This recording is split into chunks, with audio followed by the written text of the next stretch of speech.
Oke.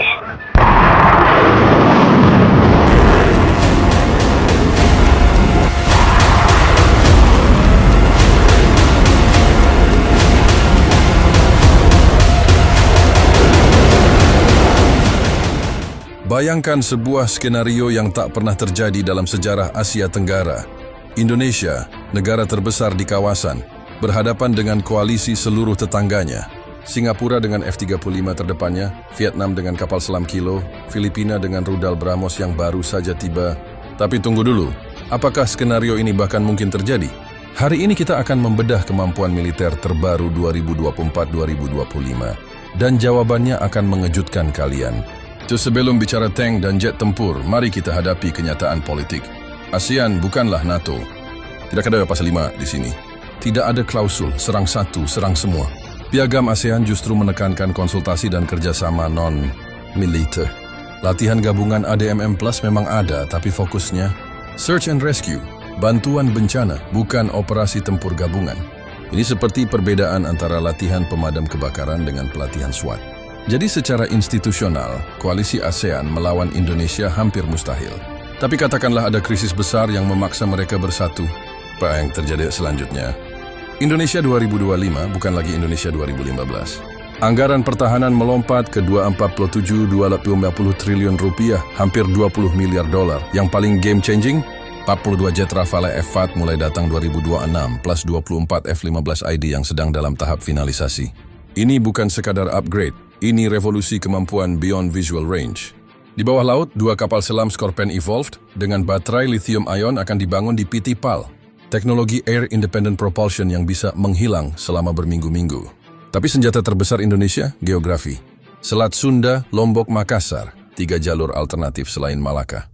Siapapun yang mau memblokir Indonesia harus menguasai ketiganya sekaligus. Dan itu hampir mustahil. Sekarang mari kita lihat koalisi impian ini. Singapura. Si kecil yang mematikan. 20 F-35 Lightning II, kapal selam Type 218SG dengan teknologi Jerman tercanggih. Kualitas tidak diragukan, tapi kuantitas hanya 6 juta penduduk. Vietnam. 6 Castle Kilo Class yang terbukti mematikan 35 Su-30. Spesialis perang asimetris dan penyangkalan akses maritim. Filipina Kedita baru saja dapat baterai rudal BrahMos untuk pertahanan pantai. Amerika bahkan menempatkan sistem Typhoon di sana.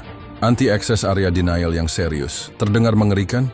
Tunggu sampai kalian dengar masalah terbesarnya. Inilah batu sandungan terbesar koalisi hipotesis ini. Mereka bicara dalam bahasa yang berbeda-beda. Singapura pakai sistem NATO standar Amerika. Vietnam masih pakai peralatan Rusia. Thailand beli kapal selam dari Tiongkok, Malaysia. Well, LCS Go Wind mereka masih tertunda sampai 2026. Bayangin aja. Di tengah pertempuran, pilot F-35 Singapura tidak bisa berkomunikasi langsung dengan Su-30 Vietnam. Sistem EFF, Identify Friend or Foe, mereka tidak kompatibel. Suku cadang berbeda-beda. Ini seperti orkes yang setiap pemainnya baca not balok yang berbeda. Secara teori bisa harmonis praktiknya, kacau balau. Jadi, bisakah koalisi ASEAN mengalahkan Indonesia?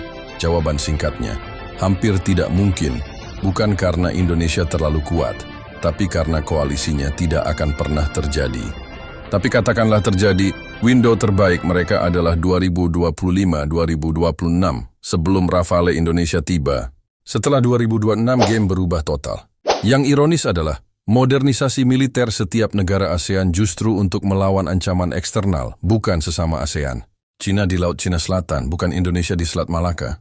ASEAN mungkin tidak punya NATO, tapi mereka punya sesuatu yang lebih baik.